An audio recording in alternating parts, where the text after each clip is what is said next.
ये गंद फैली है इस थार के चक्कर में, जो थार है ना, तीसरी थार बांट रहे हैं ना। आपकी इतनी हैसियत नहीं है कि एक उसका यहाँ माइक पे खड़े होकर उससे बुलवाना तो दूर, आप उसका एक झूठा सिग्नेचर तक मेरे हाथ में, मैं विद्या हाथ पे रख के सर से भी कहना चाहूंगा कि आप जो बीच में क्लिप डाल डाल के जबरदस्ती के मौज लेते रहते हो सर, वो ना करें। ये कोई स्टिंग बिस्टिंग ऑपरेशन नहीं है, ये है स्क्रिप्टेड ऑपरेशन। आप केवल एक साइड की बात सुनते हो। अब तो शांति से बैठ जाओ थोड़ी देर को।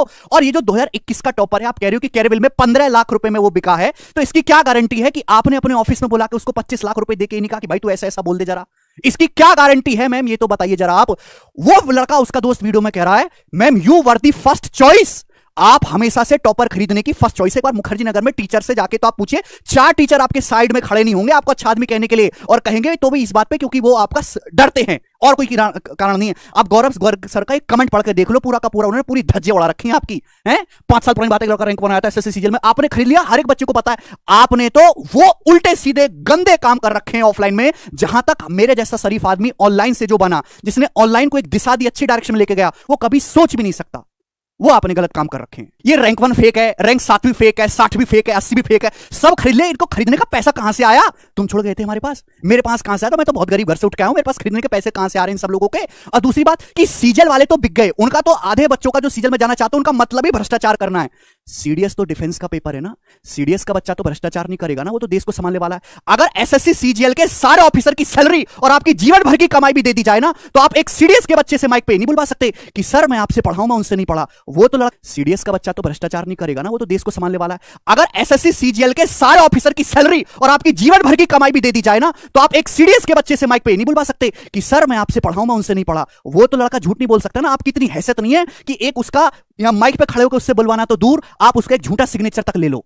वो सीडीएस के बच्चे हमसे पढ़े हुए हैं, रैंक 1, रैंक 2, रैंक 3 हमने निकाले सीडीएस जैसे एग्जामों के। ऐसी कोई वो बात नहीं है। ये कोई स्टिंग बिस्टिंग ऑपरेशन नहीं है, ये है स्क्रिप्टेड ऑपरेशन। आप केवल एक साइड की बात सुनते हो। ये जरा बात सुनिए, 5 साल पुरानी बात है। एक लड़का जिसका रैंक 1 आया था सीजन में, उससे मैं मिला हमारे दिल्ली स्टूडियो पर। उसके माने लोग हमारे चैनल पर अपलोड करने के लिए शूट करवाए। लड़का बहुत ही ज्यादा इंटेलिजेंट था। ये डॉक्टर गौरव गर्ग है, आपकी तरह सड़क छाप आदमी नहीं है। ये आईआईटी दिल्ली से पढ़ा था। सीजन में उसका कोई इंटरेस्ट नहीं था, शुरू से यूपीएससी की तैयारी करना चाहता था, सब उसने निकाल लिया।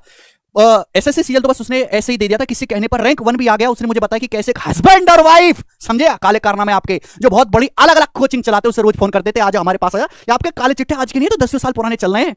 इंडोरमेंस मांगते थे, उससे बिकने से इंकार कर दिया, लेकिन फिर भी हस्बैंड वाली कोचिंग ने उसका नाम छाप दिया। जैसी छापा वैसी जैसे मानो उसकी वाइफ में आग लग गई, जैसे आज लगी हुई है ना आपके अंदर आग। और उसने कहा फोन करके कि पहले बोल देते तो मेरे हस्बैंड से सेटिंग करने से पहले दोनों ही हस्बैंड वाइफ माहिर थे टॉपर्स को खरीदने में। बहरहाल मैंने उससे कहा कि हस्बैंड की कोचिंग पर केस कर दो कि भोले वाले एस्पिरेंट सोचेंगे कि रैंक 1 ने वहां से तैयारी की है। कोई भी टीचर कम्युनिटी में मुझ पे ब्लेम नहीं लगा सकता कि मैं अच्छा नहीं पढ़ाता और मेरे यहां से लड़के सिलेक्ट नहीं हुए, और मैंने हजारों बच्चों को सिलेक्शन नहीं दिलवाया, और मैं गणित का एक अच्छा अध्यापक नहीं हूं। विद्या मेरे हाथ में, मैं विद्या हाथ पे रख के कहता हूं कि उस लड़की को ना हमने कोई 1 रुपया दिया है, ना ही कोई वो बिकी है, ना ही उसका चरित्र ऐसा है। आप उससे एक बार फोन पर बोल के उससे सॉरी मांग लो। किसी को ऐसे डिप्रेस करना ठीक नहीं है। ये सोशल मीडिया पे भी डिप्रेस रहता है, उसकी पर्सनल लाइफ है, आपने उनकी पर्सनल लाइफ को झंड करके रख दिया, बेकार करके। अब और मैं अभिनय सर से भी कहना चाहूंगा कि आप जो बीच में क्लिप डाल डाल के जबरदस्ती के मौज लेते रहते हो सर, वो ना करें आप बिल्कुल भी, ठीक है ना। केवल फैक्चुअल बातें करें, बेवजह की बातें ना करें। मैंने नीतू मैडम से भी फोन पे बातचीत करने की कोशिश की, उनका नंबर नहीं मिला, उनकी टीम से कॉन्टेक्ट नहीं हो पाया, इसलिए मैंने ये वीडियो बनाई। ये गंद फैली है इस थार के चक्कर में, जो थार है ना, तीसरी थार बांट रहे हैं, खुलेआम रैंक खरीद रहे हैं।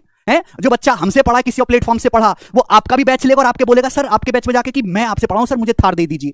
आखिर में मेरी आप सभी टीचर से हाथ जोड़ के ये विनती है कि चंद व्यूज के लिए एक रात में 2-2.5 लाख व्यूज निकालने के लिए इस तरह की फर्जी वीडियो बनाना बंद कर दो। मैंने कहा ठीक है भाई। और अभिनय शर्मा सर से भी मैं कहना चाहूंगा कि बात बात पे ऐसी दुनिया भर की डेरो वीडियो बना के फायदा क्या होने वाला है? हमारा कोई फायदा होगा? बच्चों का कोई फायदा होगा? या किसी का भी कोई फायदा होगा? हमारे देश का कोई फायदा होगा? कुछ भी फायदा नहीं होने वाला है।